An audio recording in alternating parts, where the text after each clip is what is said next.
In the lively village of Arowe, the sound of sizzling oil and the rich aroma of frying beans welcomed the early risers each morning.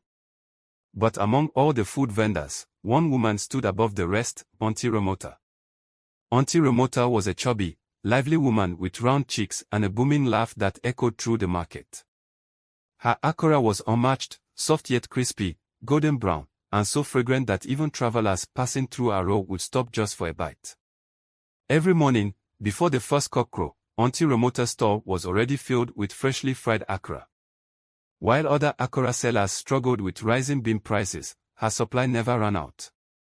Villagers often asked, "Aunty Ramota, where do you get so many beans?" She would chuckle, her big belly shaking. "Oh, it is God's blessing, my dear. Hard work and prayers. That's my secret." And because she was so generous, sometimes giving out extra Akara to children and the elderly, people did not question her too much. Other Akara sellers in the market began to notice something strange. Ayabos, a longtime Akara seller, complained. "We all buy beans from the same market, but only Aunty Ramota never seems to run out. Even during shortages, her Akara still flows like water. Something is not right." Even Baba Ojo, the oldest farmer, scratched his bald head and said, "I have never seen that woman buy beans from my farm. So where does she get it from?" The village elder, Baba Ade, also found it odd. "If she had a hidden farm, we would know. And if she buys from traders, someone would have seen her." It was young Sei, a mischievous boy, who first claimed to have seen something unusual. "I saw Aunty Ramota carrying a big sack at night. She was going towards Oju Oran forest." But the adults dismissed him. "Sei, go and sleep. Don't let hunger make you see ghosts." But Baba Ode was not convinced. He decided it was time to uncover the truth. But whispers started to spread. One night, Baba Ode, Baba Ojo, Sei, and Jagan the hunter hid near Aunty Ramota's store. At midnight, they saw her sneak out, carrying a large sack on her back. She walked through the dark paths, avoiding the main roads, heading straight to Oju Oran forest, the forbidden forest. Fear gripped them. No one entered that forest at night. The elders always warned that spirits roam freely after sunset.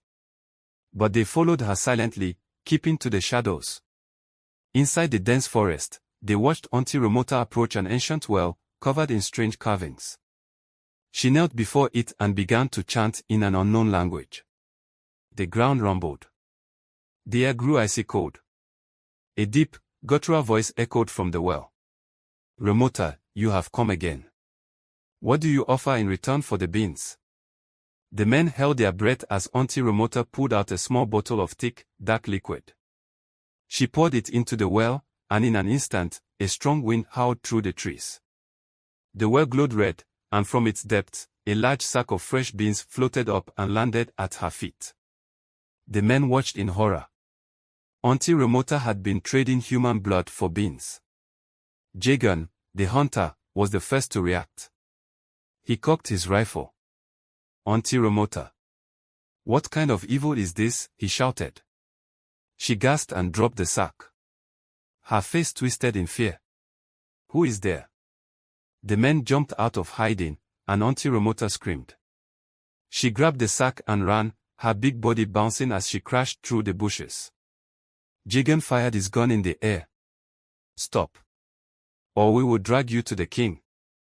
Panicked, Aunty Ramota tried to cross the river, but her foot slipped on a wet stone. She fell hard, hitting her head against the riverbank. Blood seeped from her forehead.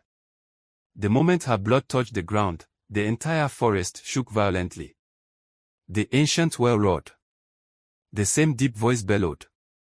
"Ramota, you have broken the covenant." A terrifying windstorm erupted, swirling around her like a tornado. Aunty Ramota screamed in agony, her body shrinking and twisting. Her skin turned black as charcoal. Her plump figure deflated into a thin, wrinkled shell. And then, she was gone. By morning, the entire village gathered at Aunty Ramota's store. Her piles of Akara had turned to stone. People who had eaten her Akara for years suddenly fell sick. Their stomachs churned, their skin turned pale, and they vomited black liquid. The village healer, Boba Ife, declared, anyone who ate her Akara for long had been eating cursed food. The spirits had been feeding on their souls little by little. A great cleansing ritual was done. The elders burned down Aunty Ramota's stall and forbade anyone from speaking her name again. From that day forward, the people of Arowe became careful about their food. They always asked, "Small Blue Diamond, where do these beans come from? Small Blue Diamond, how is this food prepared? Small Blue Diamond, who is selling it?" Because they had learned a bitter truth. Not all food is just food. Some meals come at a terrible price. And so, Aunty Ramota, the once beloved Akara seller, became nothing but a fearful tale whispered in the night. A warning to all who are too greedy for wealth. The end. Thank you for watching. Don't forget to subscribe to this channel. Please like, comment and share.